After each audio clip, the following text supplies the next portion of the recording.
आप देख रहे हैं सिटी इंडिया न्यूज चैनल, हक की आवाज।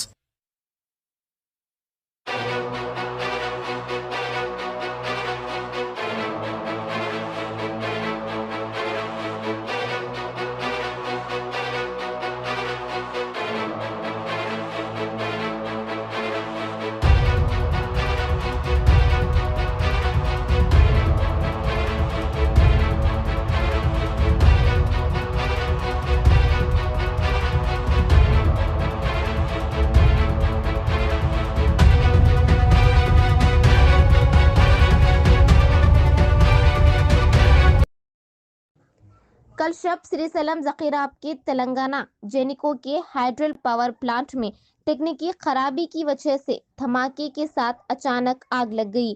आग लगने के वक्त पावर प्लांट में जुमला 17 अफराद मौजूद थे और जिसमें से 8 अफराद के बच निकलने की इत्तला है, जबकि दीगर ओहदेदारान प्लांट के अंदर ही फंस गए हैं। इत्तला मिलते ही वजीर बरकी जगदीश रेड्डी और वजीर ज़राअत निरंजन रेड्डी मुकाम वाक़े के करीब पहुंच चुके थे, लेकिन डैम में पानी की सतह मुकम्मल होने की वजह से रात में राहत का काम ना किया जा सका। आज सुबह एनडीआरएफ की टीम वहां पहुंच चुकी है और राहत के काम जारी हैं। Bureau report, city India news.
दोस्तों, अगर आपको हमारी न्यूज़ और एंटरटेनमेंट तमाम प्रोग्राम पसंद आते हैं तो फिर लाइक करें, शेयर करें और सब्सक्राइब करें। और हाँ, बेल आइकन दबाना ना भूलें ताकि आप हमारी हर न्यूज़ और हर एंटरटेनमेंट प्रोग्राम से अपडेट रहें। देखते रहिए सिटी इंडिया न्यूज़, हक की आवाज़।